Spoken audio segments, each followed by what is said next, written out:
So, what we need from you are questions. We have one written down, but who'd like to pepper this panel with complicated questions?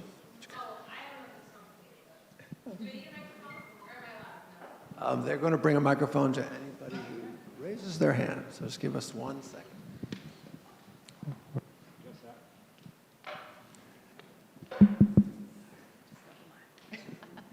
Thank you. So my question is for Margot.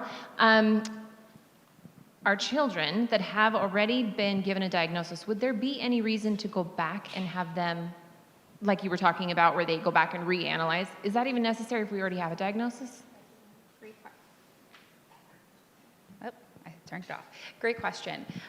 So I would say talk to your provider about that because it really depends on, like for example, with that child that I gave that example, her phenotype very much fit the phenotype of the condition that was identified. However, she still had abnormal movements that were unexplained. So could she have a second genetic change that was causing her abnormal movements? Possibly. I think this might be the one battery. Possibly. So, I would say for patients who it doesn't fully explain the phenotype, or you have a child with autism and a congenital heart defect, for example, and you find a genetic change associated with autism, but not a genetic change associated with congenital heart defect, potentially there could be something else. So I would say, I would ask your provider what their thoughts are. And that's another reason why participating in things like Gene Matcher, participating in studies where we learn more about the clinical history of these conditions is very important because we expand phenotypes all the time. And one thing I didn't mention during the presentation is that one gene can have multiple different gene-disease relationships. So we learn more all the time. So to answer your question, it depends. It's a nuanced situation. I know that sounds like I'm brushing it off, but your provider who ordered the genetic testing would be able to answer that. Okay, so I'll just say, hey, Dr. Alex, do we need to?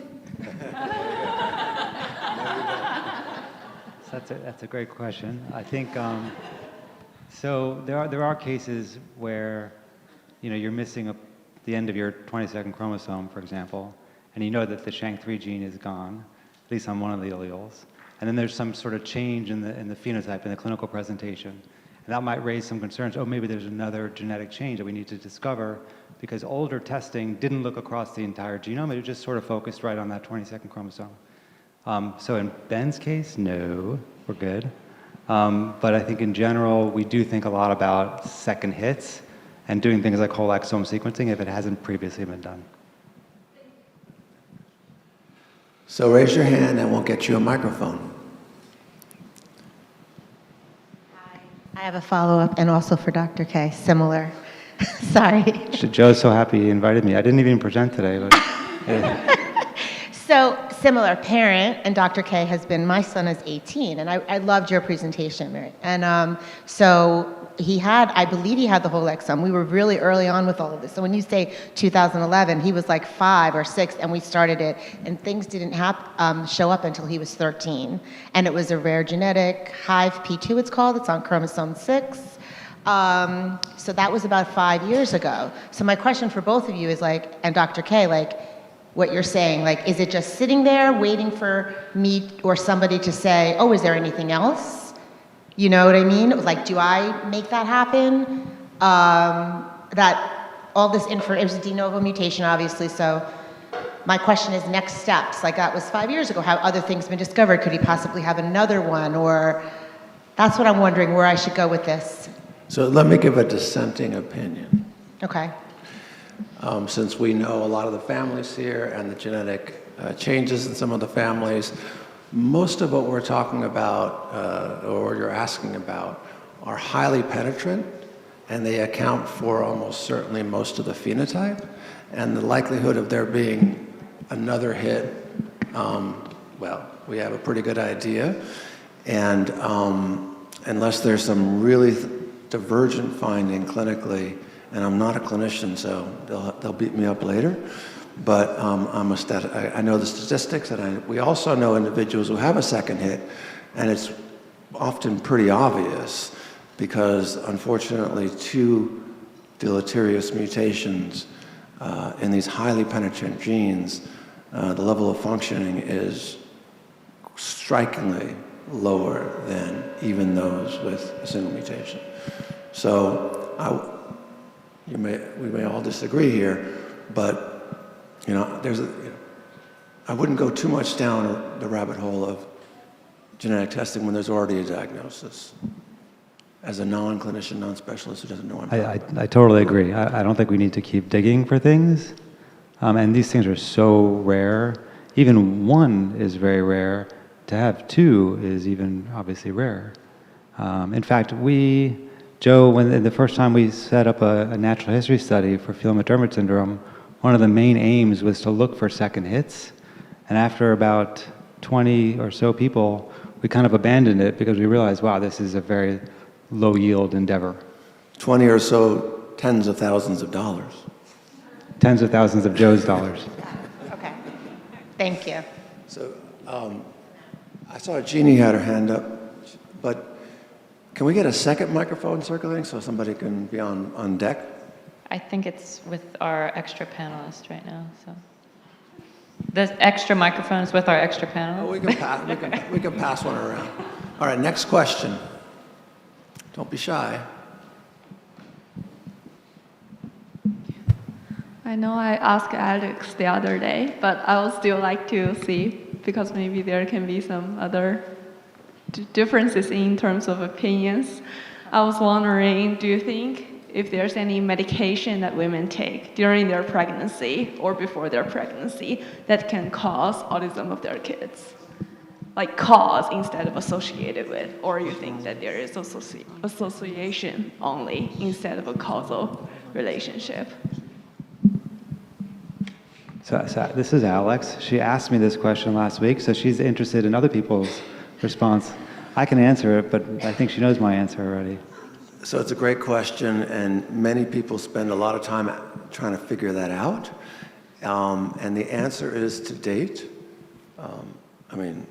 If we talk about drugs that were used in the 50s, we're pretty sure that you can do some things like thalidomide that can cause profound developmental disorders and present with things that look like autism. But modern medicine, there's a lot of good work, epidemiological work here and elsewhere that looks at maternal medical use and autism, and there's really not much there. Sometimes there are associations, as you pointed out, but that's because, for example, epilepsy shares genetic risk with autism.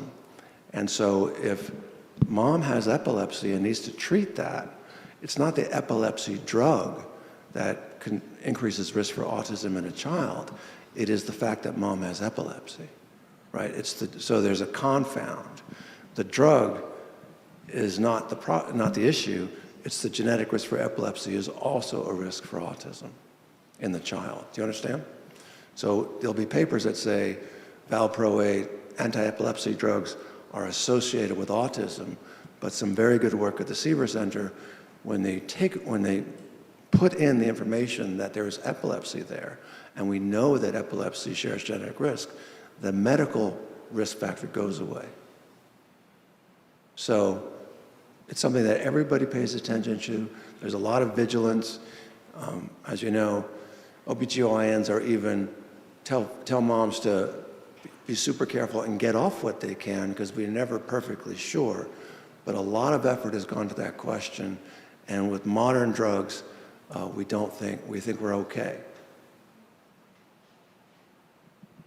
Once again, Joe and I did not talk about that, but his answer is the same as my answer. you get extra points. Yeah. Thank you. Yeah, in the back. I guess the broader point is that the field always pays attention to these things, right? And it's never ignored. People are always trying to make sure that whatever is You know, I mean, when the Zika virus came out, right, a lot of effort's gone into seeing whether Zika virus exposure during pregnancy caused developmental delay autistic disorder. There was a huge birth cohort study going on in Mount Sinai for moms who got exposed to to COVID-19, okay? Because many of them didn't even, you know, they got it early, before we even know it was COVID-19. And so there's a constant attempt to look for these kinds of things. And the good news is it's generally negative. It's not ignored, but it's just not there yet. We don't see anything. So. Hi, I'm Brigitte Gunderson from the Simons Foundation. I had a question for Dr. Gallo about the studies in mice that you did with your gene therapy drug. I'm wondering whether you've looked at the effects if you inject it into older mice, since P14 mice are pretty young, and likely the humans who will be getting it are going to be much older. So thank you for the question. The way we designed those studies was really meant to build a case for being able to dose younger pediatric patients. And that continues to be an ongoing discussion with the FDA. We have not dosed older mice. And so I think it's an open question of whether or not we can change the phenotype in, you know, maybe mice that are beyond that infancy phase. There's other work ongoing with collaborators that are evaluating that same type of question, you know, in different animal models of the disease. So I do hope that, you know, maybe in the next 12 months or so, we'll be able to share more of that story publicly. But great question, thank you. And one of the nice things that we know about this is that Gaoping Fang, the same person who made that mini gene that's being used here, he had done some experiments quite some years ago where he took particularly SHANK3 in mice and put it back or turned it back on in in young mice and then in adult mice.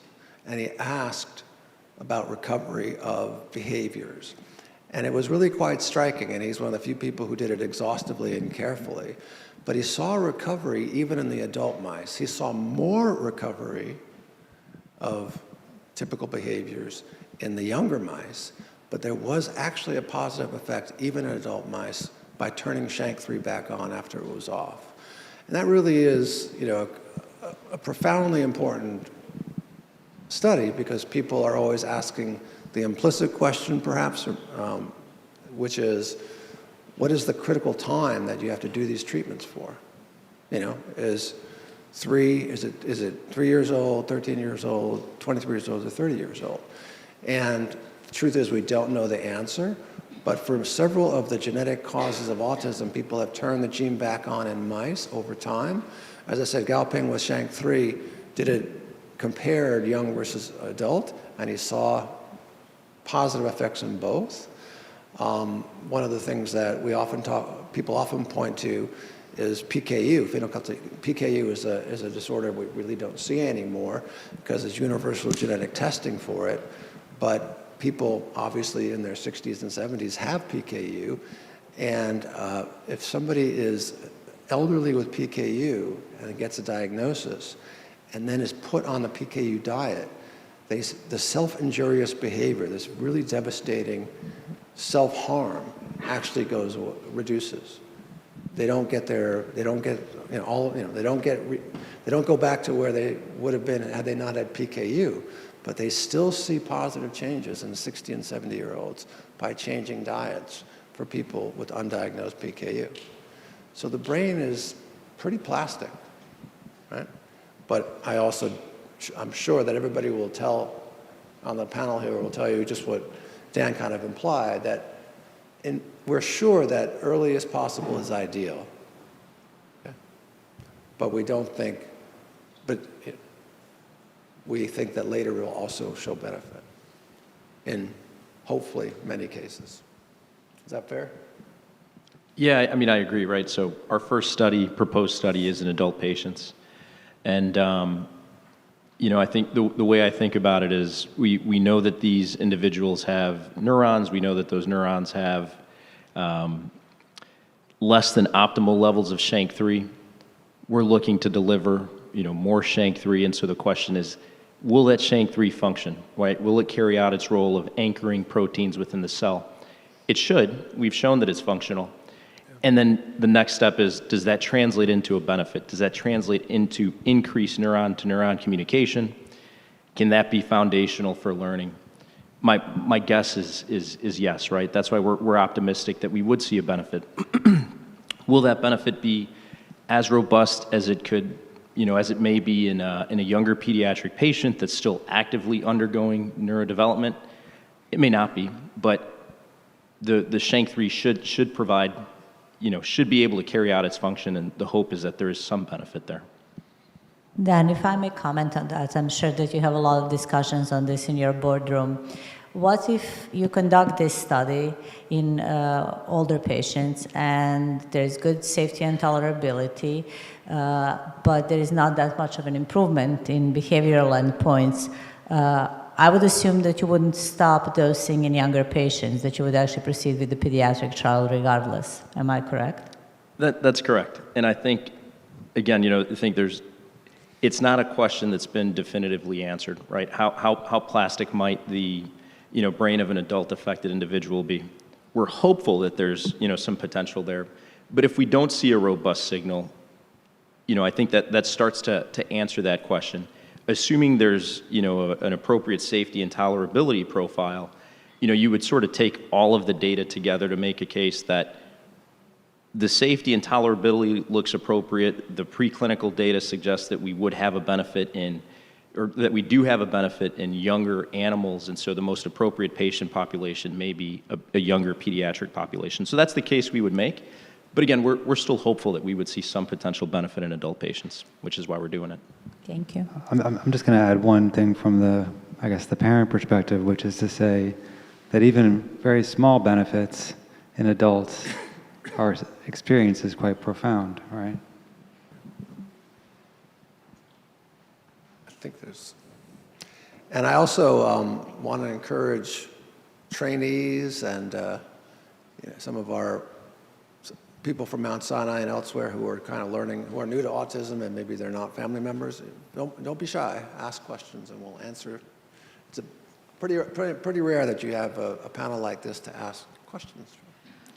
So my question is about the relationship of the microbiome to autistic symptoms, and then by default the diet and its relationship to the microbiome. Yeah.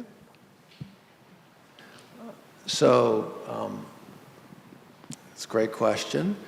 The microbiome is even more complicated than genetics, and there have been a lot of quite small studies on the microbiome and seeing if it's different in autism, and they don't agree, and they probably don't agree because if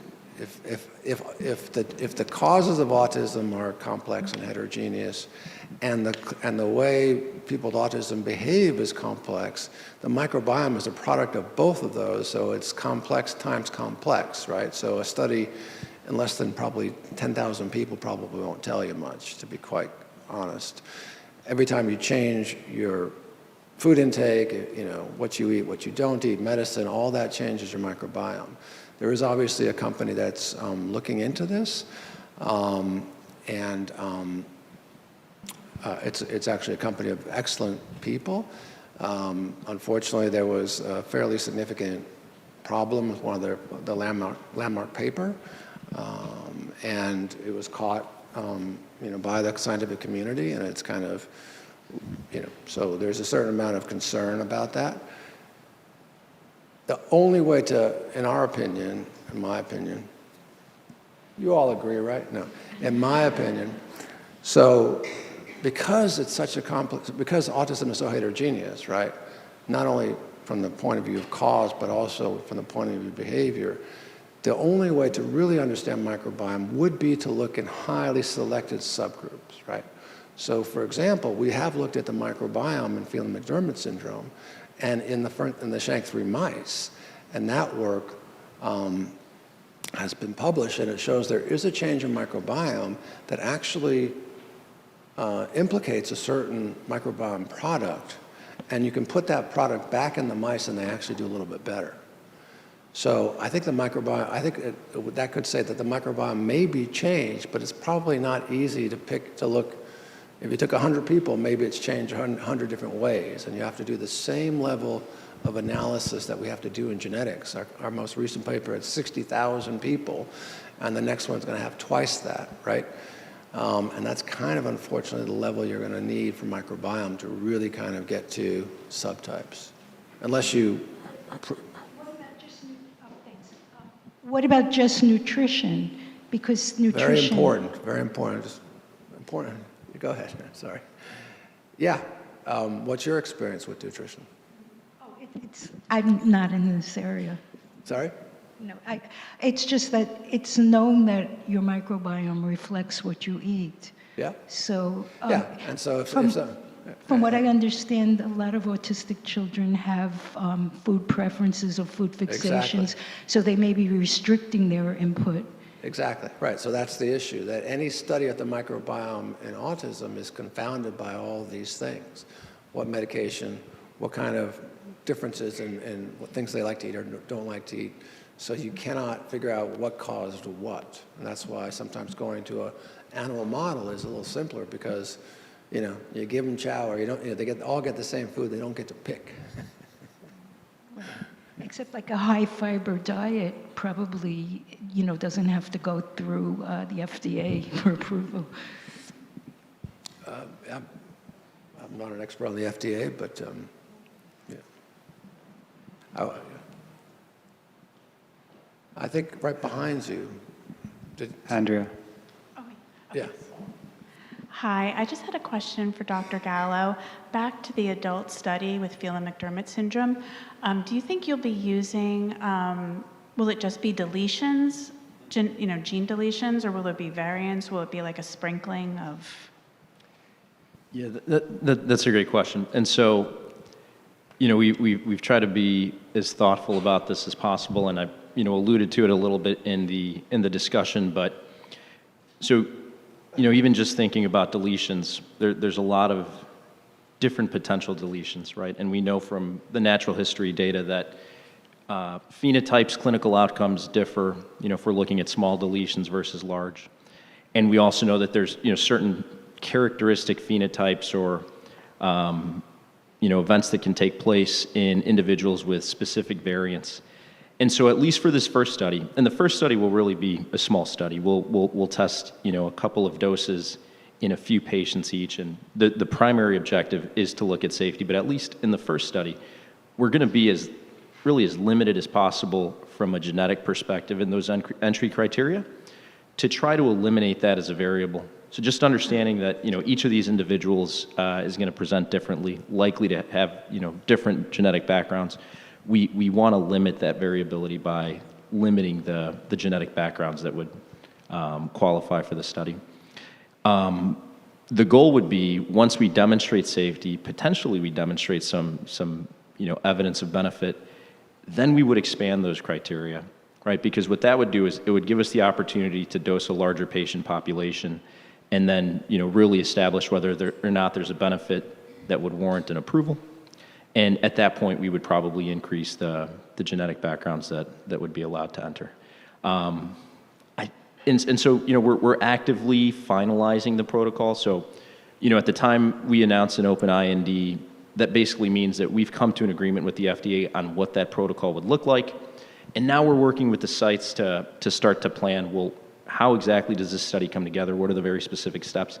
As we go through that process, there's little changes that we would propose. We were just talking with Paige about including additional outcomes that may not already be part of that first study. And so we'll continue to tweak the protocol, but I think, maybe within the next 3 or so months, we'll have, maybe 3 to 6 months, let's say, we'll have those details, pretty fleshed out, and we'll share those. That's great, very exciting. Thank you. So I've got a question here in writing, which I'm going to kind of break down maybe into some sub-questions. So the question is, how can these genetic findings translate to behavioral or communicative treatments? And that's a hard question to unpack, but I think Paige, maybe you can talk about how you use the genetic findings to look for differences like in sand and how that might be, change the target in that Sure. Okay, now it's working. Is it working? Yeah, okay. So I guess there are two thoughts for that question. So one, when we think about genetic testing becoming more and more accessible at younger ages, there certainly are families that are reaching out to us with kids who have a known genetic finding that we know will result in language delays, motor delays, and that we're actually able to tell them, you can start services now, right? We don't need to wait for the delays. So the genetic finding sort of opens that door to access services before the delays emerge. So that, I think, is one very meaningful area. I think the next is through some of the studies that we've published and through sort of detailed clinical evaluation, you can make treatment recommendations at the behavioral level, whether it's communication or otherwise, that are somewhat specific, knowing what's common among individuals who have that genetic syndrome. So, for example, in the case of ADMP syndrome, we see very high levels of sensory seeking behavior. We can think about tailoring environments, tailoring to be more conducive to learning based on some of these sensory needs. Similarly, in Phelan-McDermid syndrome, we see very high levels of hyporeactivity. So I think knowing sort of what's most commonly observed among other individuals who have the same genetic syndrome allows us to look more closely sooner and to try to tailor those behavioral treatments. That said, ABA, so applied behavior analysis, speech and language therapy, occupational therapy, all of these different physical therapy behavioral treatments can be really effective. And so we certainly encourage all the families we see, regardless of whether they have the diagnosis of autism spectrum disorder or intellectual disability, to certainly get their children the treatments that they need for areas that you're seeing delays in. And so maybe I'll build on that. There was some discussion about the VEP and the subgrouping of VEP and the growth hormone trial. And maybe, Alex, maybe you and Paige can talk about how you're trying to compare biomarkers in a genetic syndrome and in a non-genetic syndrome and trying to learn one from the other, even about therapeutics. Sure. So we see some of these specific genetic forms of autism, like Phelan-McDermid syndrome, as a kind of window into autism more broadly. We know that the genes that underlie different forms of autism have some common pathways. So the goal would be to develop something specific for Phelan-McDermid syndrome, but try to identify subsets within autism more broadly that may also respond to the same treatments. And there's a lot of ways to do that, and biomarkers are one way, and the visual evoked potential, as Paige described, because there's a subset of people with, what we call idiopathic autism, where there isn't a gene identified, because they share a signature on that VEP waveform. They may be a group that is more likely to respond to the same treatments that those with Phelan-McDermid syndrome have. And so that's just one way of trying to sort of parse this very complex landscape of very heterogeneous autism.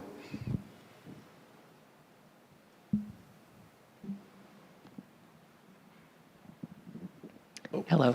Jake, we want you to sing the question, please. No? Ooh, that's a tall order. But I have a question for, I guess, Paige. In terms of biomarkers, do you feel that the kind of combination of like EEG, VEP, and SAND give like a pretty broad understanding of like, biomarkers, or are there kind of other domains that you might look to in the future of trying to kind of understand how symptomatology develops? Yeah, it's a really good question. I think, given that we're talking about profound autism, when we think about biomarkers, we're really thinking about biomarkers that are appropriate for individuals of all level of ability. And so we're certainly focused more on the visual potential, auditory evoked potential. Jen Fosbag's looking at the auditory evoked potentials, resting state EEG, using the high density EEG and eye tracking. And so we're certainly using a variety of different modalities to look at these things. I think in the case personally for me in Phelan-McDermott syndrome and VEP, the finding is so striking that, not to say that we don't need to dig deeper, but kind of that similar question about looking for a second hit, I think we found something very clear here that we're not going to see in every case, right? And so certainly when we don't see something as clear, we're going to want to keep expanding and looking deeper until we find that biomarker that everyone in this room can identify in the way that people did in the talk today. So maybe a follow-up, again, trying to bridge between idiopathic autism and genetic disorders, and even between profound autism and less profound autism, if you will. So you mentioned eye tracking that we're using, but others are using across the spectrum of severity. So tell us about that. So, yeah, sure. So I think one of the phrase that as a question. One of the benefits of eye tracking in particular, aside from not needing any electrodes on the head, although I pride ourselves that we've gotten very good at doing that with anybody who comes in our door, is that you can look at certain sort of social versus non-social, right? So there's this additional domain that I like to think of, right, that we can look at with eye tracking pretty effectively. And so we are, I would say, trying to be very broad in our approach in terms of looking at cognition and language and motor and socialization and communication and sensory, right? We're looking at sort of this broad, comprehensive view because we need to figure out when we're designing these studies, what are the outcome measures, right? What are the areas that we expect to see improvement in for a given group of individuals? Yeah, I'll add that the eye tracker has the advantage of being objective and quantifiable, right? So as clinicians or as parents, we are biased and we sort of will insert that bias in our interpretation of how kids do in the context of trials. But the eye tracker is totally unbiased. It also doesn't require any specific instructions, so it's pretty applicable across the entire spectrum. So anything that's quantifiable, objective, and not subjected to bias that's our sweet spot, hopefully, if we're going to be successful in clinical trials. And it's also being used at very young ages and on, right, developmentally. Hi, I had a question for Margot. I was curious how often when you have children who have been identified as having a genetic mutation of some sort, and when their parents are tested generally through the cheek swab, how often do you determine that the parents do have a genetic mutation that they were unaware of? Do you have any statistic on that? Great question.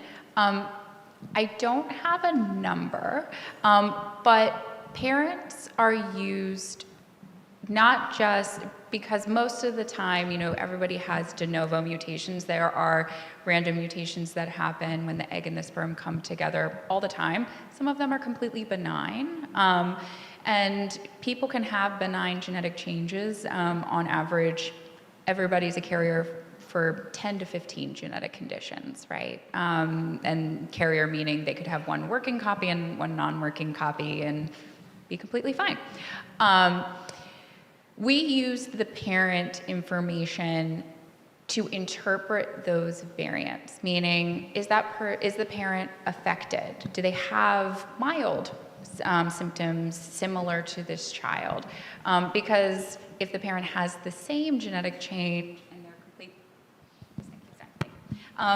and they're completely unaffected, well, maybe that genetic change, while it's different than what we expected, it could be something that over time we discover is benign.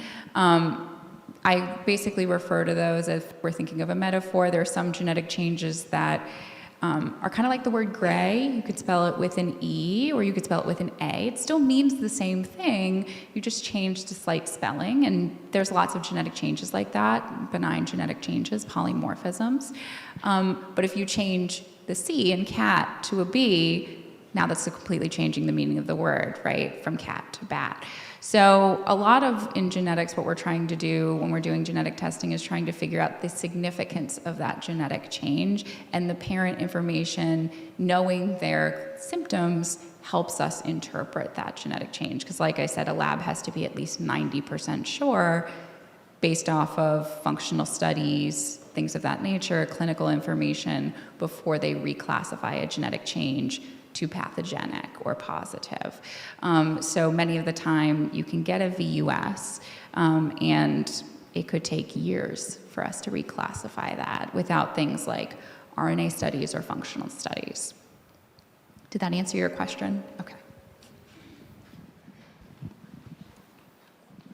Hello, dear doctors. My name is Janulai. I came from Kyrgyz Republic. The problem of autism is also growing in our country. And I have questions. How do you think can diet help children with autism spectrum disorders? I didn't hear the question for some reason. Could you repeat the last part? Can diet help children with autism spectrum disorders? Can diet?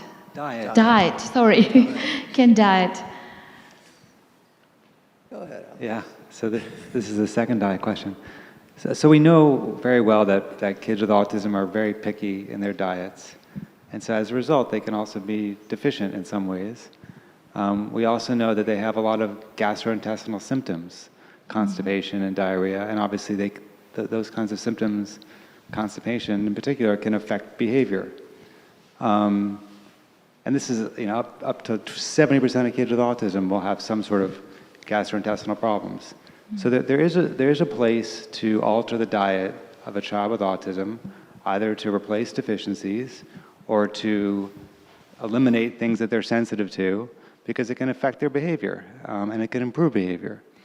But this has nothing to do, I don't think, with the cause of the child's autism, and it's not really meant as a treatment for the autism. It's meant more as a treatment for some potentially relevant behaviors. And so I tend to be a little bit reluctant to put children with autism on additional strict diets because, they're already so restricted in many ways, unless you have evidence that they're specifically sensitive or allergic or have some sort of specific deficiency. I hope that answers your question. Alex, what's the status now of special diets for epilepsy, for example? Yeah, so in epilepsy, there's a subset of kids who respond to very high fat, what's called a ketogenic diet, right? There's definitely some evidence for that. It's a huge undertaking. It requires an enormous amount of vigilance, and I wouldn't apply it without, very close supervision, and it's not relevant to autism, broadly. Okay, thanks. And second questions, what are the treatments for autism? Maybe another treatments? What are the treatments for autism? Yes. So, Paige, why don't you start with the first-line treatments? Go ahead. It's you, Paige. I mean, it's anybody, but he's looking at you. Sure. So, as we know, autism has very diverse presentations. So I say this, but these are all the different things we're looking at. Does a child need this, this, this, this? It doesn't mean every child needs all of these things. We're certainly looking at behavioral therapy, so applied behavior analysis. There's many different versions of that now we know. But some version of working with the behavior therapist on communication, socialization, activities of daily living, etc. Speech and language therapy is often a very critical one. So that can range from working on expressive language, receptive language, using AAC devices, so someone who's familiar with teaching that, all the way up to focusing on pragmatic, so the social use of language, back and forth conversation, how to start, maintain, terminate conversations. We also look at occupational therapy. We recommend this in the case of sensory reactivity symptoms, in the case of attention challenges, so helping with regulation, and most importantly, certainly activities of daily living. So working with a therapist who's really focused on helping an individual get to their highest level of independence possible. Physical therapy, so looking at gross motor. So a lot of fine motor skills develop from strengthening growth motor skills, but I also should mention fine motor is a big piece of occupational therapy as well. And I'd say those are sort of the core things that we're thinking about. There's certainly additional therapies like social skills training groups, depending on a child's presentation. Sometimes it's individual therapy, parent training, and then pharmacological treatments. So maybe before we go to pharmacological treatments, which will be next, you'll get your chance. What about from the perspective of global health, where every region may have very, very different capacity to provide this kind of support? Yeah. So okay. So it's a great question. There are certainly some books that I often recommend, An Early Start for Your Child with Autism. Honestly, at any age, and even individuals without autism, it gives caregivers strategies to integrate in their everyday lives during meal times, during bath times, but really can teach parents the skills that they need, and caregivers and teachers even the skills that they need to really improve some of these areas that we've talked about. There's now a number of sort of apps and websites that offer different types of training that I know people from other areas are sort of accessing when they don't have quality access to care where they are. Thank you. And you mentioned Early Start. It's called An Early Start for Your Child with Autism by Jerry Dawson, Sally Rogers, and others, but it's a wonderful resource. Want to answer the pharmacology? Yeah. Pharmacology? Sure. So we have, at the moment, many different medication options for symptoms of autism, none of which would be considered sort of curative, but they do treat symptoms. I would say that the kind of number 3 most common reasons that people with autism may end up on medicine would be for anxiety, ADHD symptoms, so attention deficits, hyperactivity, impulsivity, or irritability and aggression. Those kind of 3 buckets are often effectively treated with medicine, and there's many, many, many different options from a medicine perspective.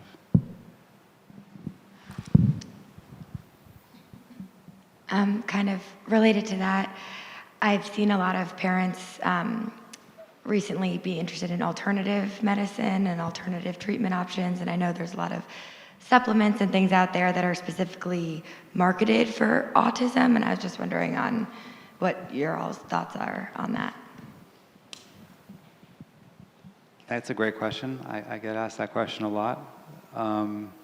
So I think in general, there are so many different supplements out there, and I'm not opposed to them as long as they're safe, and I'm not opposed to them as long as they don't replace other medicines that we know to be effective based on the evidence. And I'm also careful because often supplements can still interact with other conventional medicines. A note of caution, though, is that often, most of the time, when various supplements are tested in a rigorous way, meaning compared to a placebo, they tend not to be any more effective than a placebo. That's not true across the board, but it is often true. Many different supplements don't even penetrate into the brain, for example, and in general, supplements are not very well regulated, so you don't know exactly what you're getting. So just a note of caution. So I think we should be coming towards the end if there's a burning question or two. I was just going to add something to that, sorry. So I did a study about a different genetic disorder and the use of supplements. And there was and we surveyed many, many families, over 1,000 responses, and almost 80% of those families didn't tell their provider about those supplements. So just kind of a PSA, please tell your provider, because as you mentioned, there can be adverse effects. And there were many reasons why the families reported that they didn't tell their providers, but it's really important to please disclose that to your provider. So just a side note. All right, so maybe I'll ask the last question, and everybody gets a chance to answer, starting from Alex. What's going to be the most exciting thing we're going to hear about by this time next year Next year? in the entire field of autism? I mean, we're gonna hopefully hear next year that the Jaguar gene therapy is safe and that there's some signals of improvement and that we're gonna be moving Now, into what kids. is Dan going to be able to say when he... Sorry, Dan's gonna have to pick something else. That's number one. That's number one on my list. Samuel, you want to... That's a complicated question, I think, from our side. I think probably the most exciting part of the basic science is the gene editing, the CRISPR biology. So we are probably going to see new CRISPR tools that are more efficient in changing the genome and creating all our models, thinking about CRISPR-I, CRISPR-A, and new things that are discovered every day, and possibly their translation into gene therapy. So let me ask you a follow-up, and then Dan can also answer it too.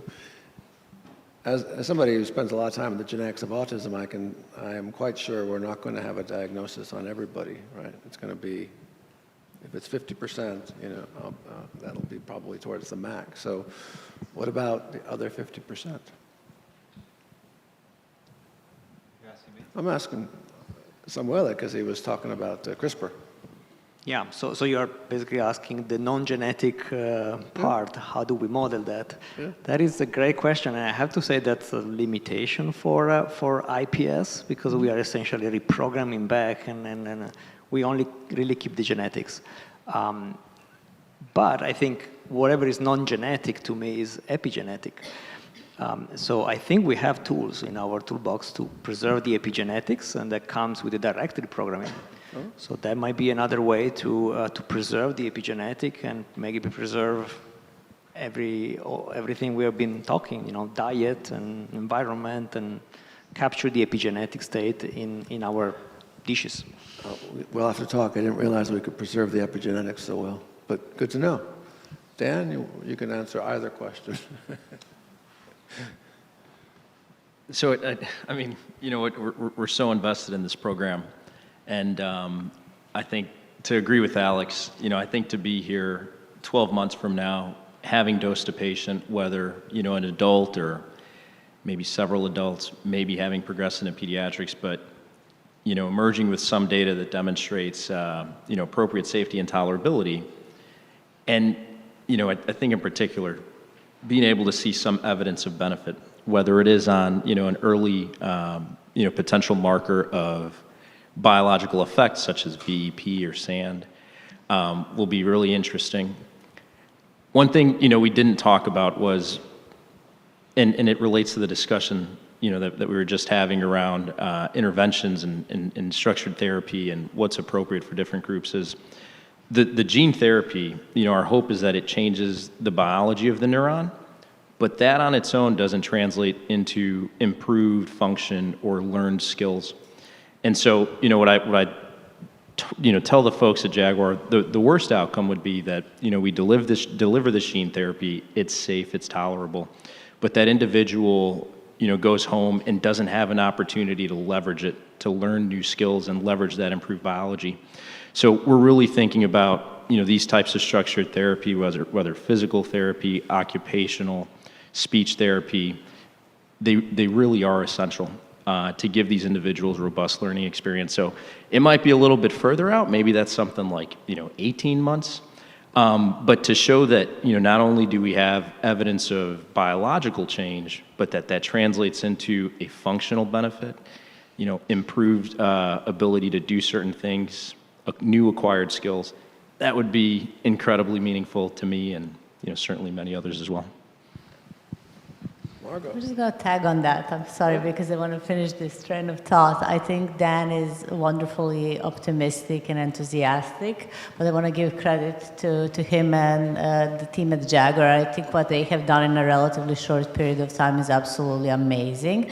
And I would personally be very excited to see just the biological change, just an increase in strengthening these neurons, just a little bit of a normalization in the biology of the neuron, because in my mind, that would open up the flood doors of new genetic therapies in the space of haploinsufficiency of different genes associated with neurodevelopmental disorders. It would really embolden many other companies and many other groups to work on similar problems and similar platforms, which is extremely important because by further refining these treatments and further refining the study design, which is often critical, I'm sure there will be much more room for progress and development if we have multiple programs rather than just one.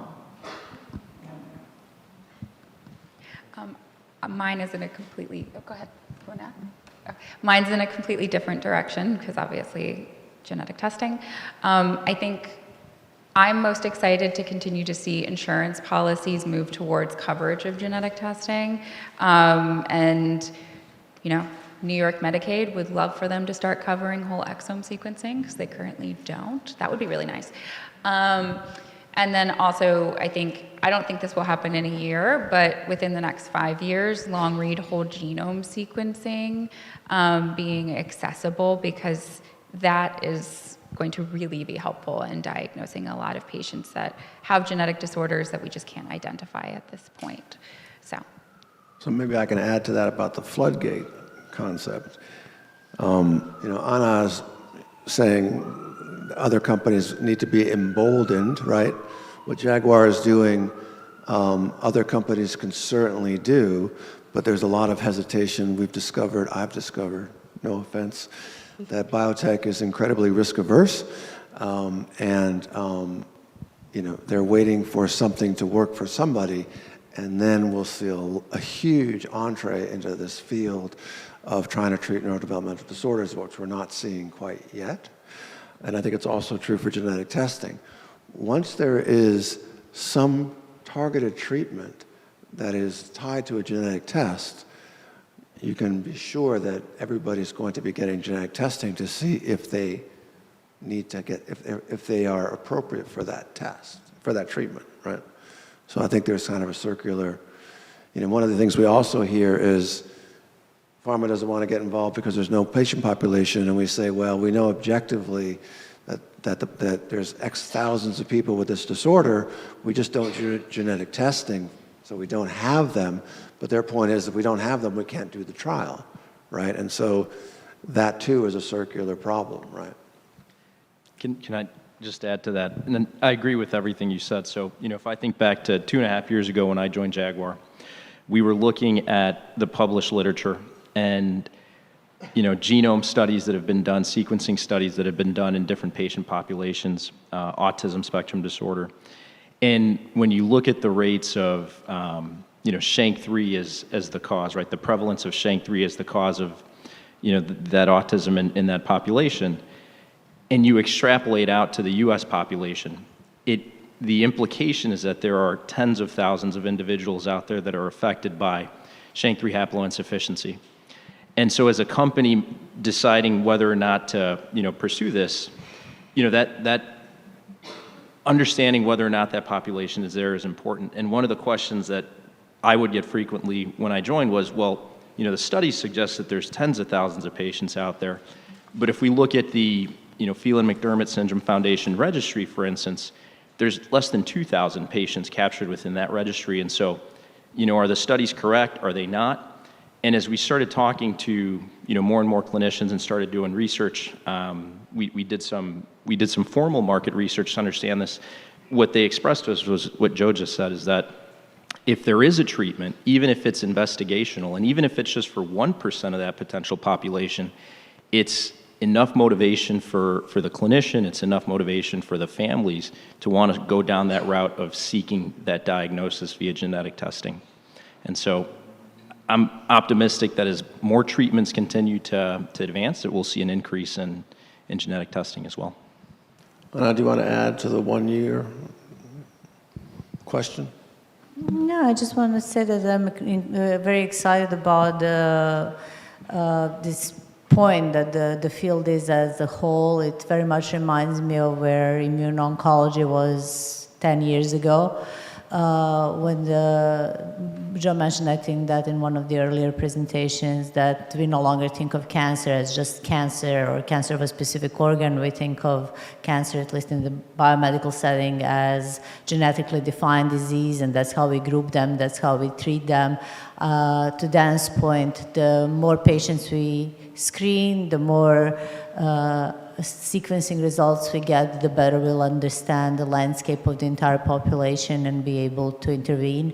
And even for those who don't have a genetic diagnosis, I think that this growing knowledge will support novel treatments on the basis of their phenotype rather than a strict genetic diagnosis, because their genetic diagnosis may require changes in identifying changes in multiple genes, maybe even dozens or hundreds of genes simultaneously. Maybe it's a cumulative effect of different variants that results in a phenotype. But if we have effective treatments that can modulate those pathways high up, that might be really transformative for those patients as well. So I think it's an exciting time to be here. And maybe I'll add something about CRISPR and about the future. We have hundreds of genes. Right? Let's say that there's 1,000 and we have 250 today, and we'll have 500 by the end of this year in the public domain. There are high throughput methodologies that are already available and coming down in cost, where you can make nerve cells and disrupt each one of those genes in a different cell and begin to ask, how do those things lump together into shared pathways? So instead of treating a gene mutation, you treat the pathway that's changed by the mutation. And the hope there is that instead of having 500 different genes that we can study, those 500 genes actually turn out to be targeting, 20 different biochemical pathways, and then you develop your treatments for the biochemical pathway and not for the gene mutation. So instead of having 500 drugs, you need just 20, right? And certainly in cancer, that's been the experience. Some of the different cancers, the same drug will work across cancers. But there's a lot of effort right now in the CFR Center, but certainly elsewhere as well, to try and take all those many genes and try and reduce them to a smaller number. It will never be one pathway, but maybe it'll be 20. And I think that's something that I'm very excited about. It's definitely coming down the pike. And then it makes it applies to people even without a genetic diagnosis. So I think that's kind of putting it all together. Do you want to add something 12 months from today? Sure. Well, I would like to echo. I'm equally as excited about clinical trials. Dan, every time I saw on your slides, by the end of 2024, I couldn't believe it, thinking about gene therapy in PMS. But I guess I just want to end on kind of the reason why it's so exciting. There was an adult parent participating in one of our studies and talking about her child's trajectory. She said, "He's better than I feared and worse than I hoped." And I think that's sort of exactly what drives us to look for these treatments, right? Thinking about the idea that we can continue to improve outcomes. Yeah. Okay, well, thank you to the panel and for the interesting talks, and I think even more importantly, for the dedication that went behind those talks, the years and years of hard work that you just kind of heard implicitly stated. A lot of these people have been working on these disorders for years and years and years and years, with the hope and expectation that we can do better for the treatment of profound autism. And that is, I think, a passion, a vocation, a life calling for everybody up here. And I want to thank you all for that. So.